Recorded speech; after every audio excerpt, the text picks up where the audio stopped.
So last night at 11 o'clock, I decided to Google mental health statistics. 19 pages, I printed it out. I highlighted a half a dozen items because if I sat and talked about the statistics, I'd be here the next couple hours, but I'm going to bring out some highlights for this country. And I quote the statistics. 52 million Americans are living with some form of mental illness. Give you bullet points. 27 million of them are not treated. And if you think about that, and you look at what's going on in this country with suicide, with mass shootings in colleges, part of it has to come from there is a mental illness, it's severe, it's just not being treated.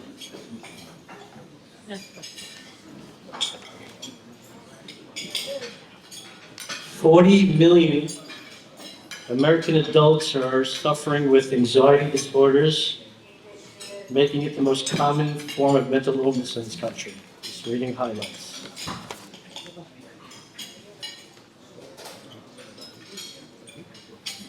%37 of mental health and struggles are between the ages of 12 and 17, which is our youth.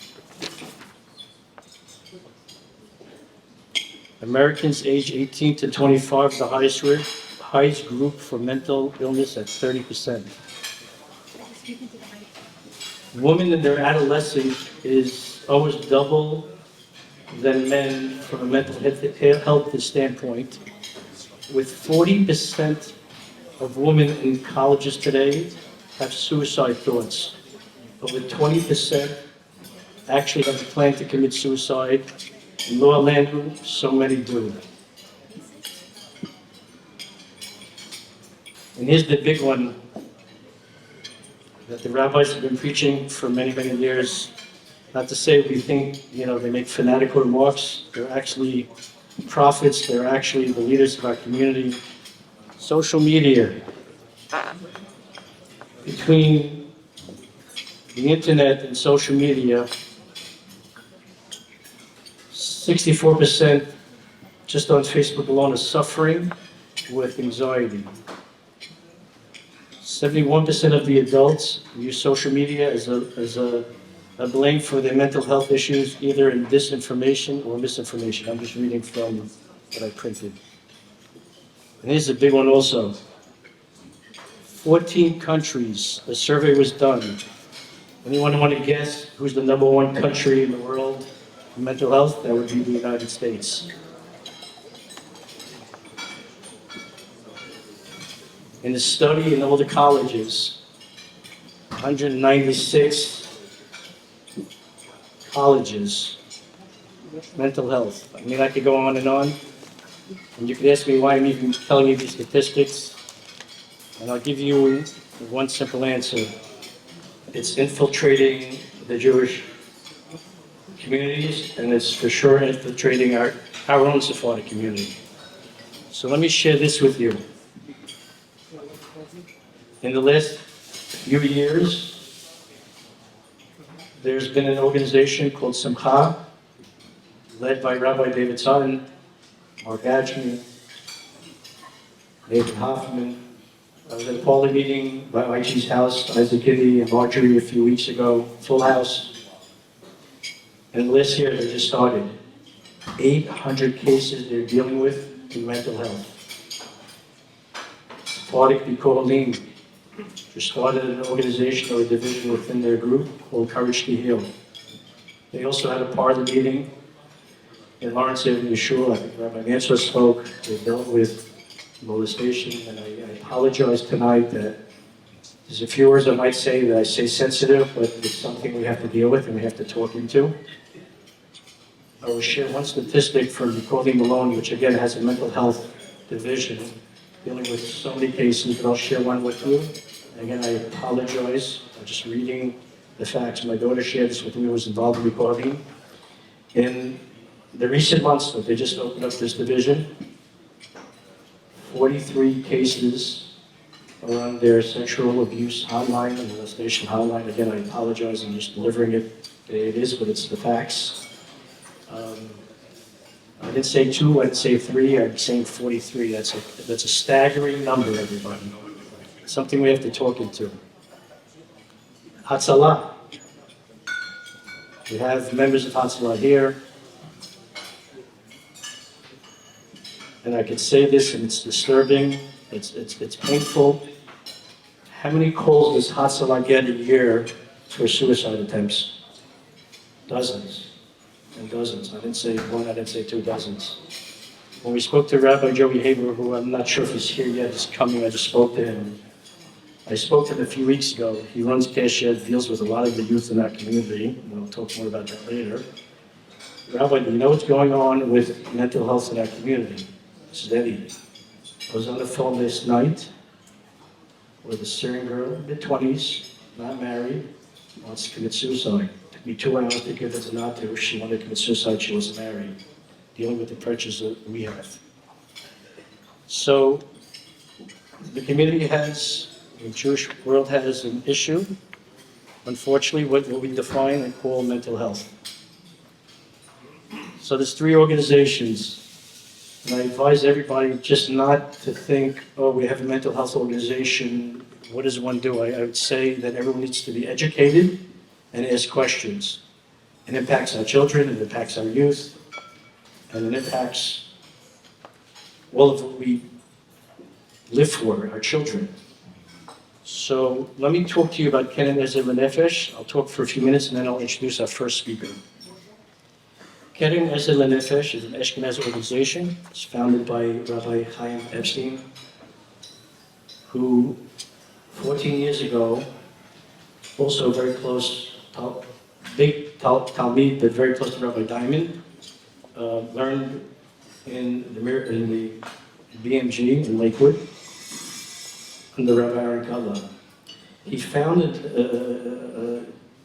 a problem 14 years ago that people were suffering with mental health. And he decided to open up this organization called Ezer Lenefesh. I had a fundraiser in the house, which I'll talk about in a minute. Nobody knows, at least in our community, who they are. But in the Ashkenaz world, they've tapped into every yeshiva. I believe the number is 400 yeshivot throughout the country. 700, I apologize. Ruby, excuse me. Bottom line is they pay for therapy. They work with the Rebbe, with the student who's having a mental health issue, and with the parents. They gave out, in the last, since inception, $20 million therapy. They have a success rate of 75%. And again, there's a little pamphlet, a little booklet on your tables. This is a progress report, but I'm just going to read some of the issues where community at large, our Sephardic community, they're dealing with anxiety, eating disorder, depression, molestation, suicide, depression. I mean, the list goes on. Look in the booklet. I would say before the community got involved and before my son got involved, they gave out north of $500,000 because the way the organization looks at mental health, and they say, you know, it's cancer of the soul. They look at every soul, every person as a neshama. They don't look at it as a goof, they don't look at it as a Syrian, they don't look at it as a Ashkenaz, a Sidium, whatever. And they gave our community over $500,000 before we even raised the dollar, before we knew anything. So let me talk about my son Jack for a minute, and then we're going to start this program by calling up the first guest speaker. Jack, my son, took a direction in his life that he wanted to go to Israel, come back, learn, and study the Kollel, which he did. He got a little resistance from his parents because it's something that we weren't used to. It wasn't part of what the community signed up for, if you will. And 12 years ago, he took that path. And I would say, as he learned, within a few years, Rabbi Yosef Azeri was his mentor, if you will, in learning and in life and in guidance. And somehow, there was a couple of boys during COVID that wanted to commit suicide, and somehow, again, my son got involved. And when these boys were committing suicide, you could ask him and share the stories.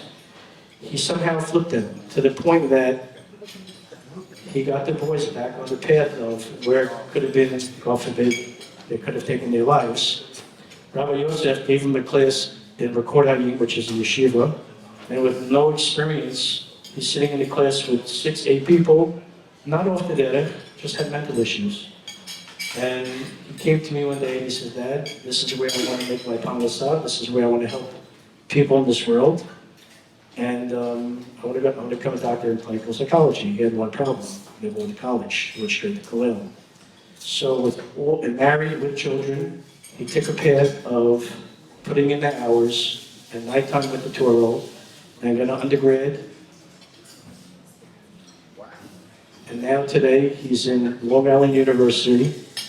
His second year.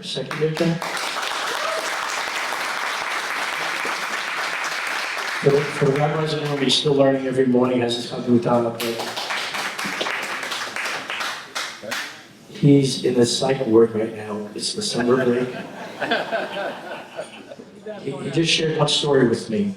And again, better than that, a shifted off could have in that community, but this is what's going on in the world. The group that he's in, that is somebody that he talks to or is part of, killed his daughter, stabbed her many, many, many times. I apologize for just saying that. Please enjoy dinner. But we have to know what's going on in the world. And he thought she had demons. And that's what he needed to do. So I guess the experience is needed. It's part of, obviously, him going to college and becoming a doctor of clinical psychology. But in 2 years, with the help of Hashem, he'll graduate. He'll come back into the community and he'll continue helping. In the meantime, he found this organization and he started to help. And I got involved, and last year I opened my house for a fundraiser. Walking into the fundraiser, into the community, into the parlor meeting, they gave out close to $1 million. Never saw a dollar from the community. We raised a few $100,000. The numbers don't even make sense to what they're giving, to what we're giving, but it doesn't make a difference. It's a Jewish neshama. It's a soul that needs help.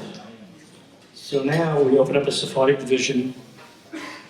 And the focus of the Sephardic community is we need to raise from what is a few $100,000 that could be a few $1 million. Again, they gave out $20 million, their budget, and what they gave out this year will be $3.6 million. He gave me an interesting number, and then I'm going to call up the next big speaker. Staggering number, I'm sure you'll appreciate it. They pay 100, correct me if I'm wrong, Jack, 100 therapy sessions a day, dealing with severe mental issues. It's a tremendous organization. There's a video that's 5 minutes that will explain the detail of what the organization does. I'm going to ask this room tonight to support every organization, SBH, Simcha, this organization, because mental health is just not something we just talk about and someone has a mental health issue. It's a serious crisis, problem. And you look at somebody that has a physical ailment, you can identify it, you can attack it. The heart, the kidneys, we got AJ Gindi here. Cancer, God forbid, God bless AJ Gindi. 1,000 kidneys this Monday, transplant this coming Monday. So, but how do you touch mental health? We all have a neshama, we all have soul. Can you touch it? Can you talk into it? Can you feel it? It's there. Mental health is there. You can't touch it, you can't feel it. But guys and ladies, they're suffering.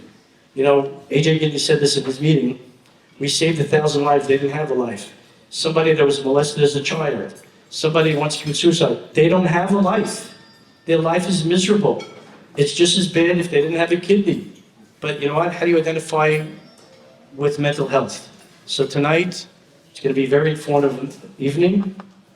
I'm going to start with the first speaker, Dr. Shlomi Zimmerman, who is a psychologist that deals with the community.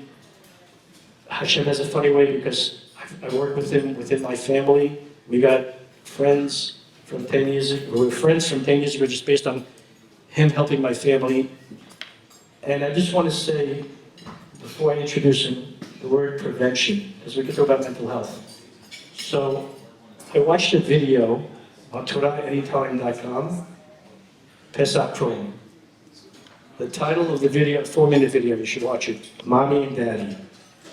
And Rabbi Pesach Prom talked about a marriage counselor that's a good friend of his, that he told him a story. It's kind of funny, it's kind of simple, but it's, like if you think about it, it's just brilliant.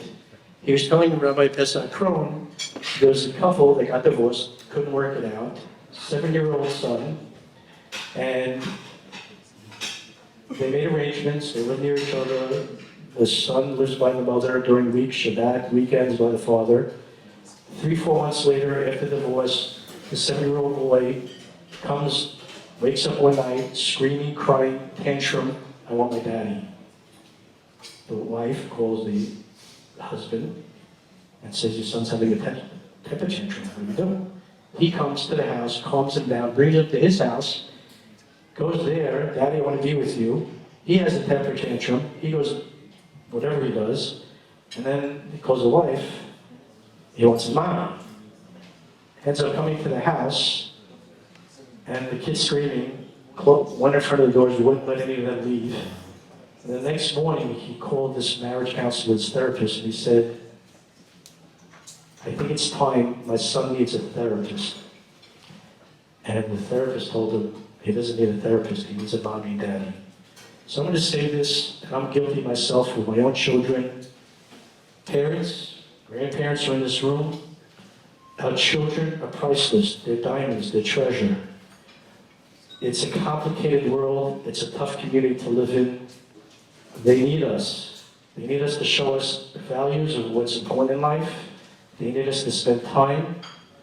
They need us to give them self-esteem and give them confidence, because when you live in a world and a community that has wealth and that has its own challenges, if we're not there for them and we don't give them values, then guess what? They're going to have mental health issues. They're going to want to, God forbid, commit suicide and go into a depression or otherwise. So parents, we could be proactive. We could be having a prevention that this doesn't happen, and we could cut the numbers down versus growing, because the numbers are staggering. I don't even go into the numbers, they're continuous. So with that said, and I say that to all the parents, I say that to myself, be there for your children, for your grandchildren, spend time with them, give them self-esteem, make them feel confident.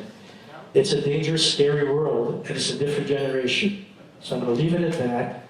I'm going to introduce Dr. Shlomi Zimmerman to say a few words, and then we'll continue the program. Thank you so much, Eddie. It's a privilege to be here. So, I was standing at the bar earlier this evening, before the Syrians showed up. The Ashkenazim were not on SY time. So, and I was talking to one of the bartenders there and explained, tonight there's going to be a Syrian rabbi, a Chabad shliach, and I'm a shrink. And he's like, is this the beginning of a joke? But that's the truth. That's what tonight is. That's who's here. But it's such a good opening, Syrian rabbi, Chabad shliach, and shrink, but I couldn't come up with a good enough joke. So whoever comes up with the best punchline to that joke tonight gets a free book of mine signed. So come up to me during the event. Let's hear, and maybe we'll publicize it at the podium afterwards. Let's get serious for a moment about a serious topic. I'm going to ask you to raise your hands. You can do it with your forks in your hand, because one of the most serious things I've ever learned as a mental health professional is Ashkenaz, Sfard, Hasidish, doesn't matter. You never get between Jews and their food. That's a nightmare. I once was speaking before a sweet table. You would think everyone was starving to death. I almost got killed. Nobody heard a word that I said. But quickly, raise your hands. If you yourself or an immediate family member is struggling with an emotional challenge, psychological challenge, or addiction, you get to be honest here. Okay, anybody who doesn't have their hands up, if it's not in your immediate family, do you have somebody very close to you or you care about who is struggling with an emotional challenge, an addiction, or something of the sort? The rest of you are clearly diagnosed pathological liars, or you're just eating. But you could see very quickly what those statistics look like even in our community and across every community. Unfortunately, no community has the monopoly on this. So I'll touch briefly on some stories, and I was going to do statistics, and this is what happened. Last time, actually, I was speaking for Rabbi Haber, and he was giving me speaking tips, and he told me to do numbers and outline exactly what you're supposed to say. So tonight I did top 10 statistics, and of course, God has a funny sense of humor, and Eddie read off all the statistics from Google. I'm the mental health professional. What are you doing, man? You talk about Jack, it's fine. But so I'm going to cut those down to like 3. But let's talk briefly about an event that took place actually before the Keren existed. So quite a number of years ago, one of the most prominent rabbis in the world reached out to me that, Dr. Zimmer, I need you to take this case.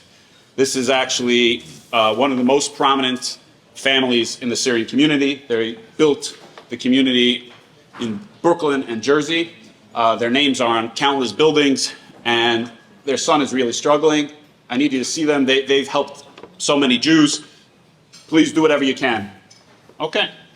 So I see this young man, and some interesting thing starts to happen. And, every so often, I wait to get paid. Nothing doing. I wait a little bit longer, and sometimes I know that sometimes the wealthiest clients, no offense, can be hard to get payment from. Jack, good luck with this year's pledges. So I waited a little bit longer, and eventually it becomes a clinical issue that I got to bring this up. I'm starting to feel uncomfortable. What's the story here? And doesn't really make so much sense. This is one of the wealthiest families in the community. You would think, okay, a Hazit case, they have no money, you raise money for them. Not this. So at some point I bring it up, and this guy wants to get buried in the floor. He turns purple, and he says to me, I'm struggling with sexual stuff. Therapy is not something my family would be okay with. Even if I would lie and just say self-esteem or anxiety, my mom and dad wouldn't have it. There's no way I could bring it up to them. And even my grandparents, who are the pillars of the community, if I brought this up to them, they would just die. So I'm out on my own, and I actually go around the yeshiva and collect for a struggling young man's therapy. So that's what happened before the Keren. So you might think that, oh, that's somebody else's problem, but there's a decent chance you're funding somebody very, very close to you, maybe your own child, maybe a niece or nephew, and somebody who otherwise will impact his clinical care. And then if he didn't have the rabbi call for him, he wouldn't have even been able to get into therapy. So that's one thing. I'll tell you a little incident that actually occurred. Unfortunately, in my line of work, I don't have to fabricate stories. They sadly come to me regularly. So it was actually last week, probably, from the families in the larger Jewish world, maybe the top 10 philanthropists in the last 100 years, one of their family members reached out to me. We have a crisis. This was in another location. There's an abuse situation in a family. Can you do an emergency phone call, consult as soon as possible? So again, this is actually Sunday night. I checked the timestamp on it. It's 10 minutes to 11 p.m. Sunday night. I try not to work Sundays, definitely not deal with this, but okay.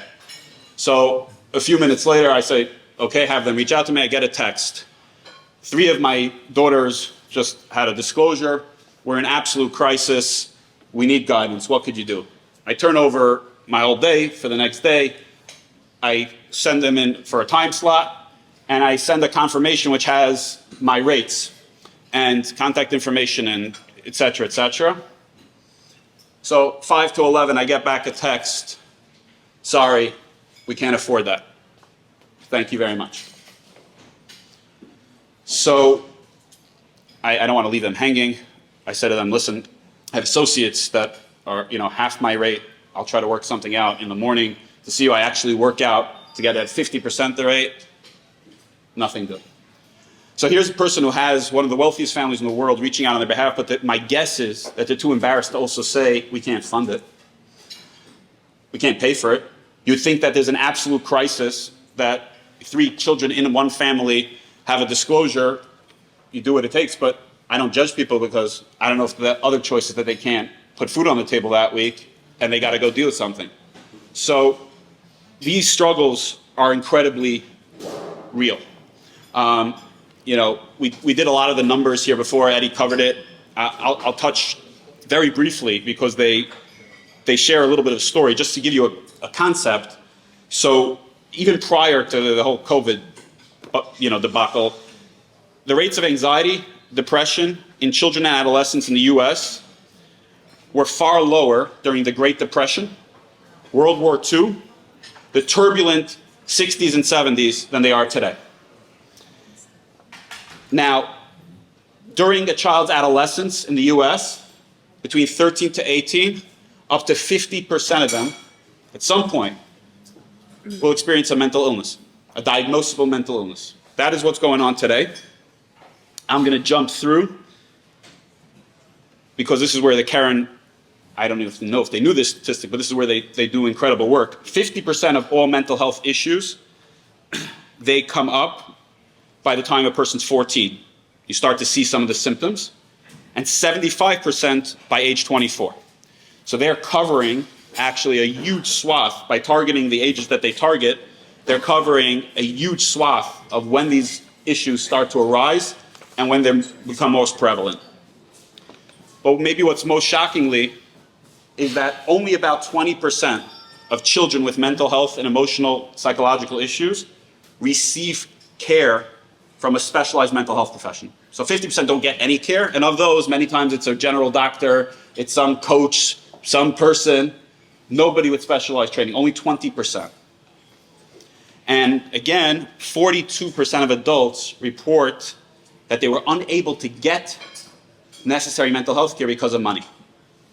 And earlier today, we happened to pray Minha together, and one of the rabbis, actually, I train the rabbis for Simha, one of the rabbis, we were talking to him, and he said the biggest issue he has in making referrals in his shul is the first thing that comes up is, I can't have another $10,000 bill for the year. It's the biggest obstacle he's facing.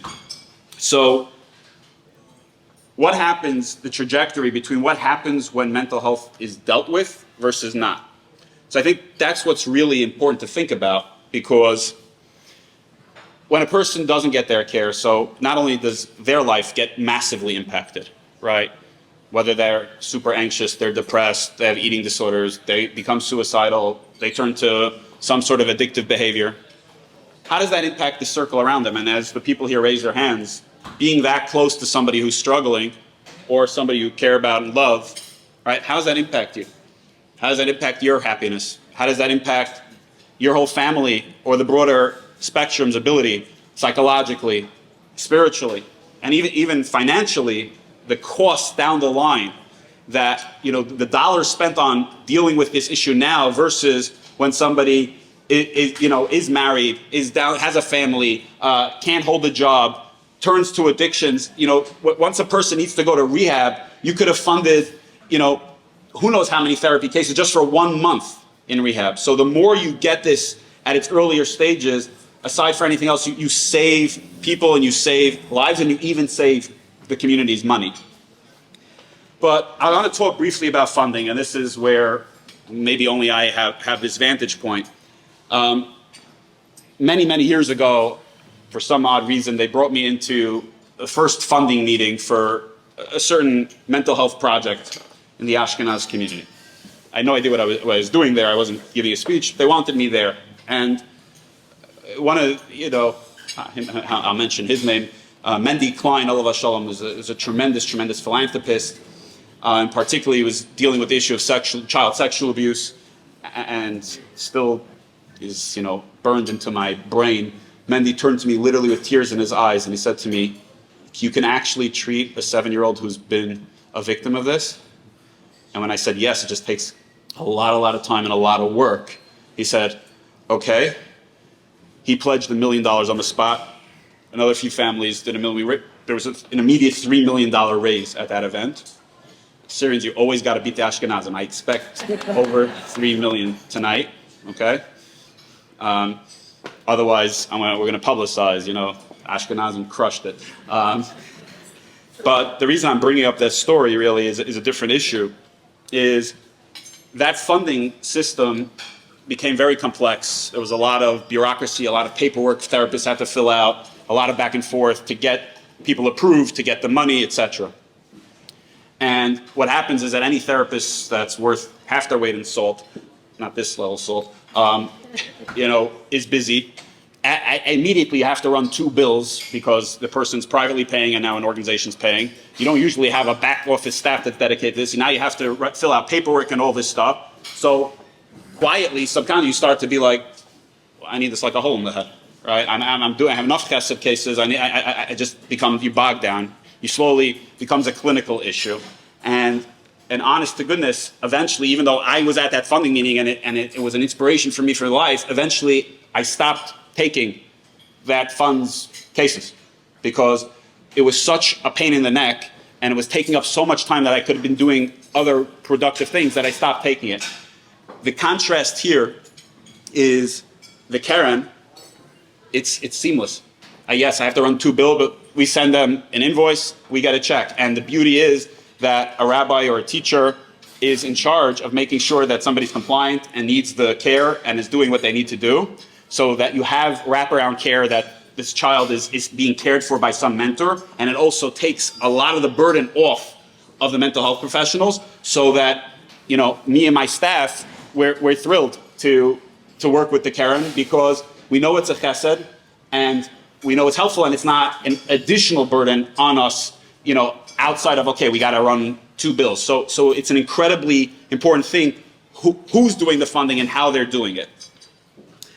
They also are targeting, again, like we talked about, those critical ages where we're going to capture a lot and hopefully make the biggest impactful difference. I'll share with you just a brief, actually, Karen story. This was I'm good, I'm bad, I didn't. You're going to be raised to the next guest.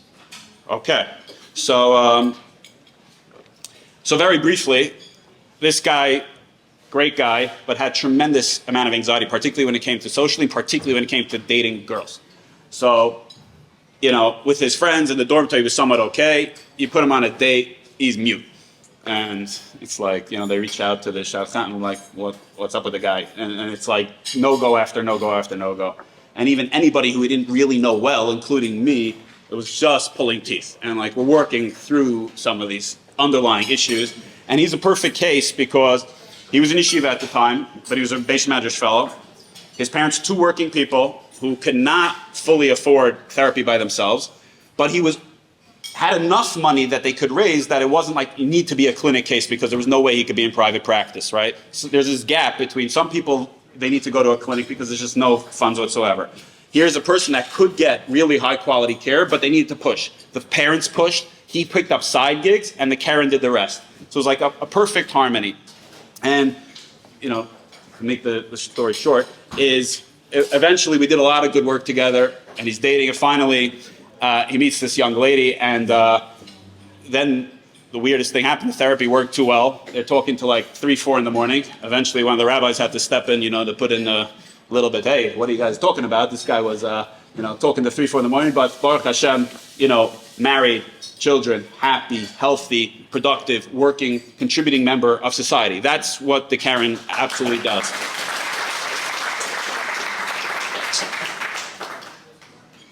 One moment.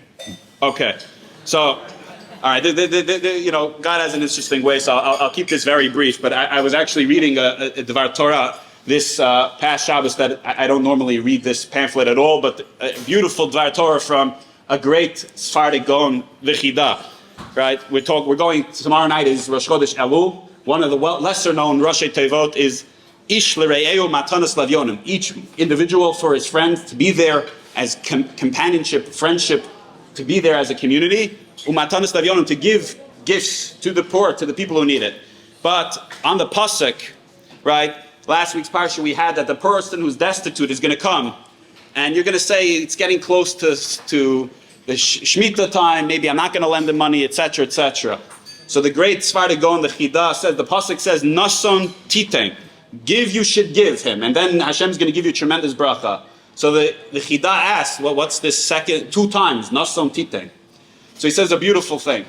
He says, la halacha, right, we know that when a father, let's say, leaves over a will, and he's got a whole bunch of kids, and he leaves over all his estate to one child, so the halacha is that person is just the guardian, it's just the custodian. Why? Because we know that a normal, stable father loves all his children, and if he's giving it to one kid, it's because he just means to make him the custodian for everybody else.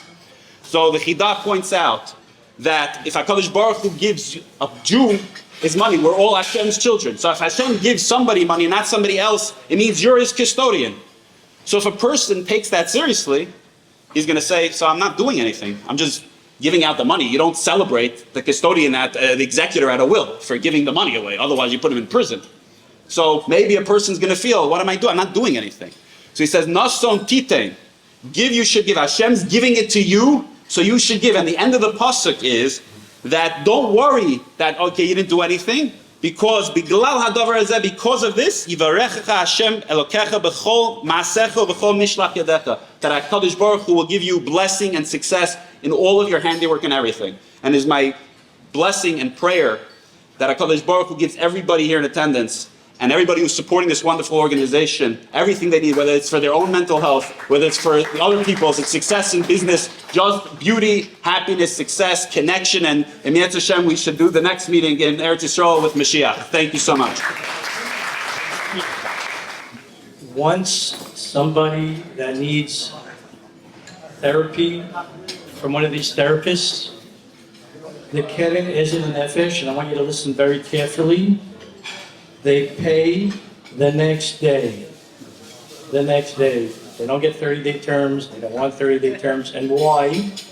Because if they get a top therapist, that's suicide, that's molestation or otherwise, they want to keep them on so-called the payroll and make sure that this therapist can continue serving the organization. They pay the next day. So the next guest is Chabad Rabbi Zippel, who's in Salt Lake City, Utah. He's here to tell his story. He just wrote a book. I'm standing here in trepidation even saying and introducing him, because he's going to tell a story about his own personal life. And again, I don't even have the words to say it, because even when I called him and shared an interest and a need for him to talk about his experience on sexual abuse, I was shaking calling him. He just wrote a book, he went public, he told the story. And he'll share that story with you. And even when I sent out the invitations, author and somebody that has his own story, I can't even use the words, I don't know what to tell you, other than, some people approached me and said, great, it's important for the community to hear. And some people said, how could you even write those words on an invitation of children, they might see it. So I say this, as ladies in the room, and gentlemen, Hashem should always protect us. And at the same time, we have to do our hishtadlut, we have to watch, and we have to understand. Molestation, and I said it before, but the Kohalim, there's 43 cases of sexual abuse and molestation. He has his story to tell. Our community, God bless them, we send our kids to camp, sleepaway. Sometimes we leave them at home, the housekeeper. We're not always with the children, maybe we can't always be with the children, but there are signs that we can see and watch, because it's devastating. Beyond anything that I could even put in words. So I can't even go further than say, Rabbi, please come up. Zaka Baruch for coming here from Salt Lake City, Utah. To all the community, tell your story, and give us how we can protect our own children and what we should watch for. Thank you, Rabbi. Shkoyach Rabbi, thank you so much. Eddie mentioned I just wrote a book, and Dr. Zimmerman mentioned that in his line of work, he doesn't need to invent stories, and it reminded me that about 2 weeks ago, I think I got a compliment. Somebody calls me after Shabbos, he says, I read your book on Shabbos, it's very, very interesting. Can I ask you a question? Is it completely non-fiction? And I think there was a compliment in there. I had to explain to him I didn't make any of it up. It really is the life that I lived. I did not take any sort of poetic liberties. Sometimes I guess you live a life that leaves people wondering if you had to take any sort of additions to the script to make it more ridiculous, more insane, more unbelievable. But I'd like to share a little bit of those experiences here tonight and to share why I think the work that the Keren does is so vital, it's so instrumental, it's so important. And yes, it was worth getting on a red-eye last night from Salt Lake City and taking the return flight tomorrow morning at 6 a.m. because there are some things that are important. There are some things that are priorities. And it's that I'd like to share with you this evening. The moment when I needed the Keren was a moment far before I ever knew the Keren existed. The moment in time I want to share with you this evening was in the winter of 2016. I was 24 years old. I was married to my wife. We had recently just been blessed with our first child, a little boy.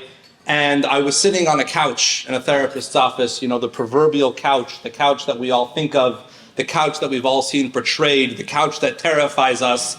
I was sitting on that couch. When I was living in Crown Heights, before I went on Shlichus, there was a chakira amongst my friends and I. How many times a week do you have to go to Kollel to be considered in Kollel? How many mornings do you actually have to attend Kollel to be considered in Kollel? I think you can extrapolate that same chakira. How many times does a person need to see a therapist before they can begin to refer to that therapist as my therapist? So sometimes you see a therapist, and then after a few times, I went to see my therapist. I was in a state of mind in that moment where I was unsure if I wanted to cross that bridge. And in all honesty, I was pretty certain I didn't want to. At that moment in time, my life at the outside was managing quite swimmingly. On the inside, it was crumbling. I was not a functional spouse. I was not a functional father. Obviously, I wasn't a functional shliach or anything of the sense. And as I walked into the therapist's office that morning, I shared with him a sentence that I planned to disclose to him and him alone. I had never said it to a single human being before that, and I had every intention not to share with a single living soul after I would let it slip out of my mouth just that one time. And I turned to that therapist and I said, look, I'm here because I agreed to go to one therapy session. And I've got 60 minutes and you and I have to talk about something. And we spent 2 minutes on the weather and another minute on sports. So we have 57 minutes to go. So here it is. I think I was sexually abused as a child. You know, hindsight is 20/20. The disconnect was so strong. I was 24 years old, and I shared it in such a hypothetical, in such a qualified, it's possible, I think, that I was sexually abused as a child. I had one burning wish in that moment. I would have given everything in my life, begashmius, baruchnius, anything that I had one wish in that moment. I wanted him to tell me what I had to do so that I would never have to see him again. Pay money, stay up all night learning, read a book, take medication. I don't want to be in therapy. For me, to be a Chabad Shliach who's regularly seeing a mental health professional is incongruent. So you tell me what I need to do for this to be a one-time relationship and send me on my way, and I never want to see you again. We talked for those very intense 57 minutes. And at the end of the session, he validated my hypothetical. Indeed, I was sexually abused as a child. And let me share why, for me, it was so hypothetical. My parents moved to Salt Lake City in the summer of 1992. It was just before my first birthday. The first event that Chabad held in the state of Utah was my first birthday party. For many, many years, shluchim have been manipulating their children as a great kiruv method. If you have kids, it's a great way to meet other young families that have kids, and it humanizes you and it normalizes you. I grew up on the job, as is very common with shluchim nowadays. I now work for the family business. I understand that within the Syrian community I can make that joke. It's okay to make a joke about working for the family business. And there we go. And I'm the oldest. My parents had a lot of kids bunched pretty close together at the top. We were homeschooled in Salt Lake City. There was no cheder, there was no Talmud Torah, there was no yeshiva. My mother taught us at a very, very young age. My father was out doing all the things a Chabad Shliach does. And when we were young, my parents brought in a housekeeper, babysitter, a nanny. In September of 1999, months after my 8th birthday, our family caregiver began to sexually abuse me. This is a process that would go on for 10 years. It ended just after I turned 18, and at that point, most of us were grown up. We were attending yeshivas and high schools out of state, and there was no need for the caregiver at home anymore. And so without anybody knowing any better, my parents sent her on her way with hugs and warm wishes and promises to stay in touch. And I promised myself that the same way I had kept that secret for 10 years, I was going to keep that secret until the grave. I had 10 years of baggage and trauma that I had to carry along with me. For that, I had a plan. For that, I was going to take all that baggage and trauma and bury it in some dark, deep recess of my mind and never allow it any oxygen and never allow it any life, and it wasn't going to bother me anymore. And there I sat on that couch in the therapist's office in 2016 because at some point that trauma had finally shown up and claimed its dues from my life, and I wasn't functioning anymore. And there I was telling the therapist, look, I think these things happened. Pretty sure they happened. I think technically they qualify as child sexual abuse. Tell me what I have to do so this will no longer be part of my life. Tell me what I have to do so I'm not condemning myself to a lifetime of therapy, to a lifetime of dealing with this. And at the end of the hour, he turns to me and he says, look, I don't know that I can do that for you. There's not a button that I could press, there's not a book that I can give you, there's not a medication that I can prescribe that will somehow cure you of what has happened to you. As Dr. Zimmerman mentioned, this is going to take a tremendous amount of time and a tremendous amount of work, and I think you should come back and start this journey. And I remember the world crashing beneath my feet at that moment. It transported me back, interestingly enough, to a year, about 7.5 years before that moment in time. One of the most powerful moments that I ever experienced as a bacher in yeshiva. It was 2008, I was learning in Beis Medrash in London, England. I remember one morning, usually Seder began at 7:30. We were woken about 6 a.m. We were told to quickly go to the mikveh. Before Seder began, we were going to recite the entire book of Tehillim. There was a situation that was unfolding in India that was unclear what was going to happen. We're going to say Tehillim, and everything is going to be okay.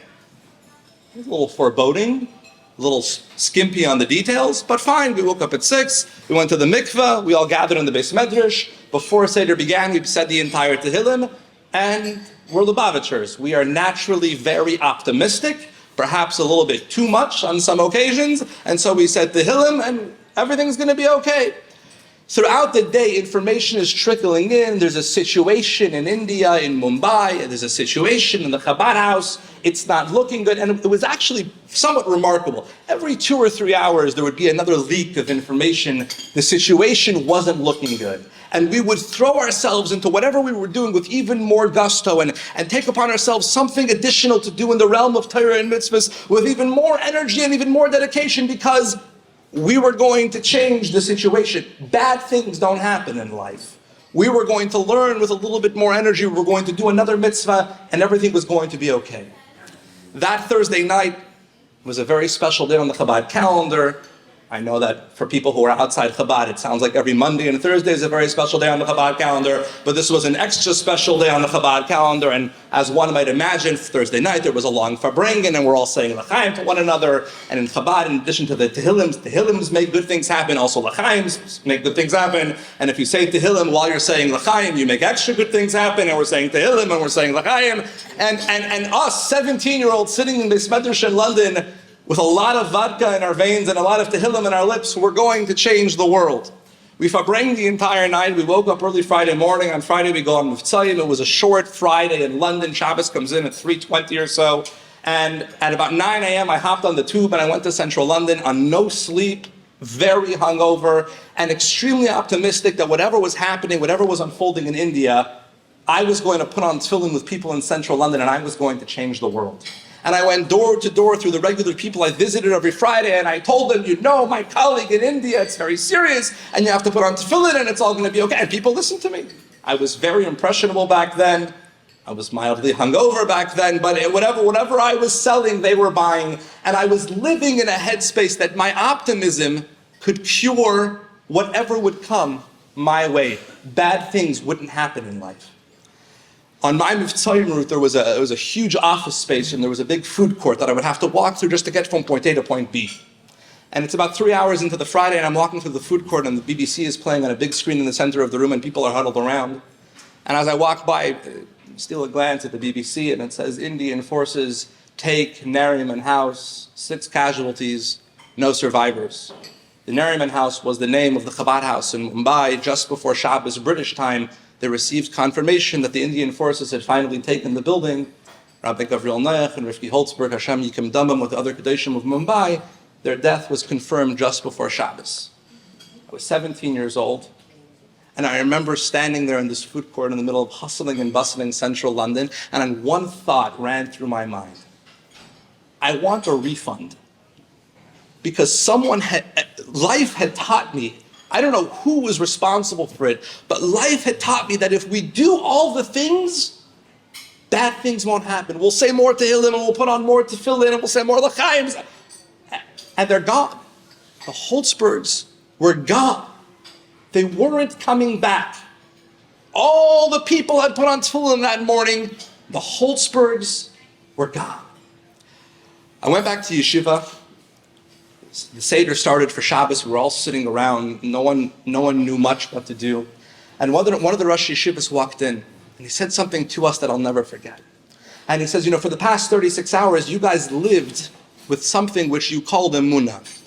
You lived with a sense of belief. And your belief was that if you do enough good things, you'll never have to deal with adversity. And now you're encountering what emunah really means. Now you're dealing with what actual belief means in practice. Adversity has struck. Now do you have space for belief in God in your life? You did all the things. The Kedoshim of Mumbai were called back on high. Now do you have space for the Rabbeinu Shalom in your life? I'm sitting on a couch in a therapist's office, and now I have to grapple with this question. I want to be a shliach. I want to be a rabbi. I want to be a communal leader. I want to be the proverbial Chabadnik that we all have nightmares of and we all admire in equal doses. And I'm also going to be in therapy for years. Can those two realities coexist? Can a shliach go to therapy? Does that work? Is there a place in my life to internalize that I have been through such sadness that I could also believe in something larger than myself and also sell something larger than myself to my community at the same time? I consider myself blessed and fortunate that in that moment I had the ability to believe that I could make those two realities coexist. I wrote these remarks on the plane last night, and I'm not going to end up saying about 65% of them. Because in conversation earlier this evening, when I showed up with my fellow Ashkenazim and we were standing around enjoying the bar, waiting for the program to start, I spoke with some of the administration of the Keren. And they told me about some of the beneficiaries of the Keren, the boys and the girls who are inside the program, who are the recipients of funding from the Keren. Boys and girls who want to understand, who want to believe that they have a life inside the system. They don't want to be diagnosed as special needs or off the derech or somehow rebellious. They want to believe that they can have a future living and thriving and growing and prospering within the framework of the communities that they belong to. And yet they've also been told that they have an extra special nisayon from the Ribbono Shel Olam with the challenges they have to deal with.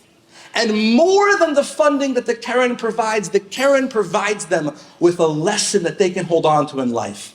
There is a place for you in our community.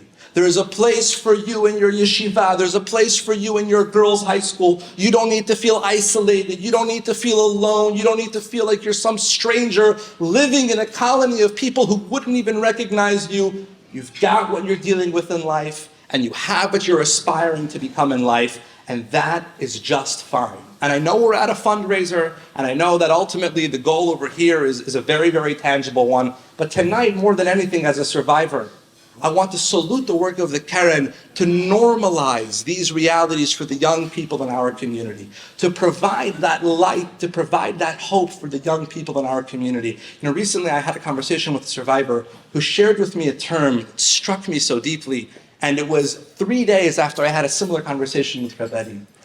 He tells me, my cousin, he says to me, was recently diagnosed with the illness. There's a summer program for him. There's a cruise for him. There's retreats for him. The community has bundled hundreds of thousands of dollars for a treatment that is unproven. He says, I hope to God it saves his life.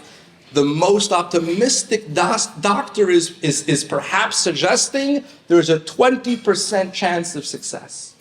The community has bundled $500,000 for him to engage in this treatment.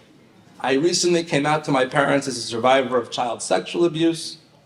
There's no cruise, there's no retreat, there's no funding for my therapy, because as a community, he tells me, and I love the way he put it, he says, we've become cure obsessed. We take on projects, we take on ideas where we can be guaranteed a happy ending. And for young people who are in therapy, who, as Dr. Zimmerman said, are likely facing a lifetime of healing, there's something not romantic about it. As a community, we've become so desensitized. We're going to put together money, and they're going to get well, and in 8 months, no one's going to know it ever happened. We're going to forget they were ever ill. There's a person who's going to be going to therapy for a long time, unpacking years and years of trauma. I don't know. And this is the work of the Karen that I want to highlight. It's this commitment to creating that place in our community, for the young people in our community. More than the therapy, it's the future. It's the place, it's the belonging, it's the community. I want to conclude, as the previous speaker, with a beautiful Dvar Torah that I saw recently. Since Rabbi called me, I've been researching the Karen and hearing about the Karen. And it occurred to me, one of the first times in the Torah we find reference to the Hebrew word spelled Kuf, Resh, Nun, is in the end of Parshas Kisisa. We read how Moshe Rabbeinu came down the mountain, and the Torah tells us, Ki Karan Panav. Karen, not so much referring to as a horn, but referring to the fact that Moshe Rabbeinu's face was lit up with such an intense glow that he needed to put on his face a mask before he could communicate with Klal Yisrael. And it's powerful to me that in the Torah, Karan is not so much an organization as much as it is a light. This is an organization that provides light, it provides hope, it provides a future to so many like me in our community. And I hope you can support the community. In my house, Rabbi, you remember the guidance and advice you gave me. So I'll say one thing about Rabbi Joey Ezer. I mean, everybody knows it. I mean, spectacular speaker, synagogue in Brooklyn, synagogue in Deal, worked with Magen David Yeshiva for many years. But I'll tell you where I was blown away, Rabbi, from you. And I know you have this organization called Keshet. And you know what? Kids in college have a rabbi. I didn't get it early on. I didn't understand it. I knew you had a vision. And I know when you left Magen David Yeshiva, you wanted to take on, and I know it even in your days in Magen David Yeshiva, Rabbi Joey Ezer wants to take on every child, every boy and girl in the high school, one at a time. Not as a group, not as a class, not as a grade. And when we had your Parliament meeting, Rabbi, what blew me away was the 100+ rabbis you have, and them announcing that those hundreds of rabbis, 650 boys, 650 girls, equal. Not only the boys, our youth coming out of high school, following a direction that Torah needs to be a part of their life, that they need to be grounded with the community. And Rabbi, you're supporting 1,300 children. You're saving their lives, you're giving them direction, well, maybe we as parents can't do, haven't done, should need to do. Now you can stand up, Rabbi, God bless you. You should continue serving the community, serving the youth of our community, and Hashem should bless you with strength for continuing doing that. Thank you, Rabbi. Come. He said no introduction and then gave the longest introduction I ever got. I am honored to be here, but it's also late, so I'm going to try to speak for about 6 or 7 minutes and try to wrap this together. I want to start by saying this, and Eddie, it's interesting that you mentioned that meeting in your house, because I think before we start talking about Ezer Lenefesh, just for 30 seconds, I want to tell you that your son, Rabbi Jack Mizrahi, is an incredible example of something that I think our community is learning.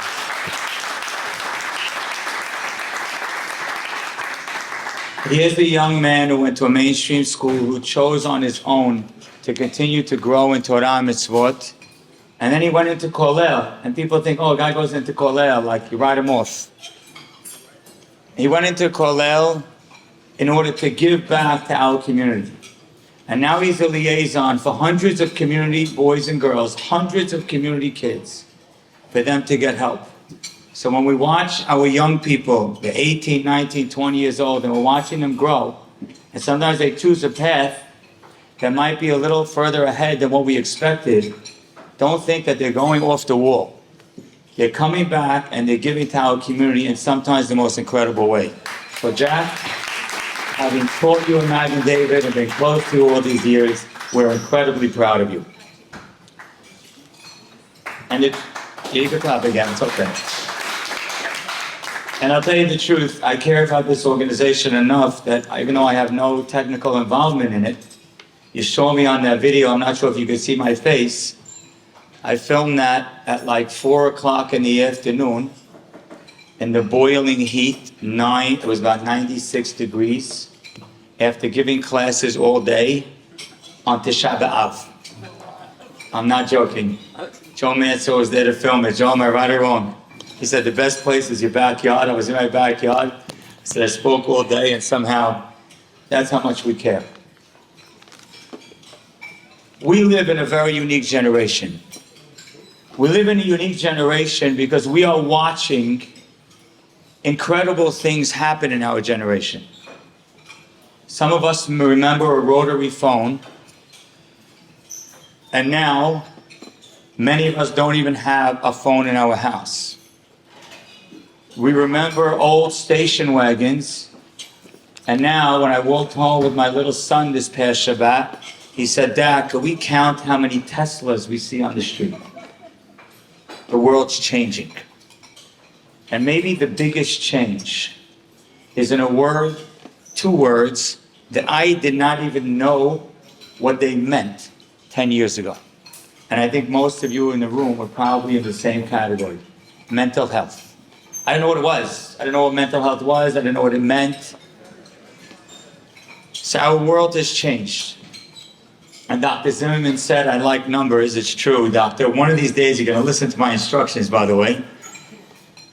But I'm going to tell you 3 angles that this has changed our lives. Number 1 is ourself.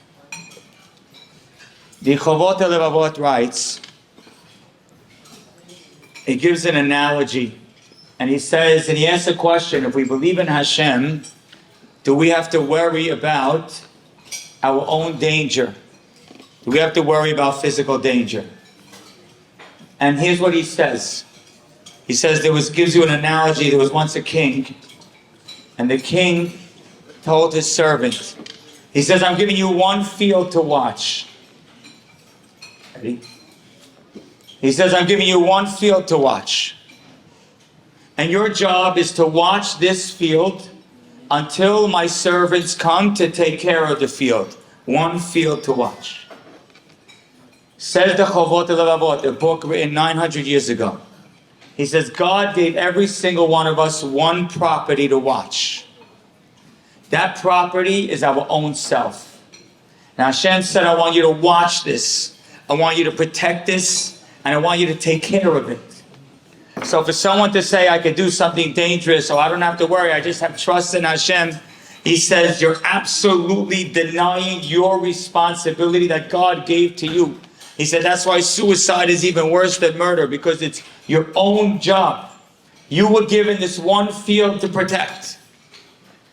I want to tell you the kind of person that is the most disappointing person to me.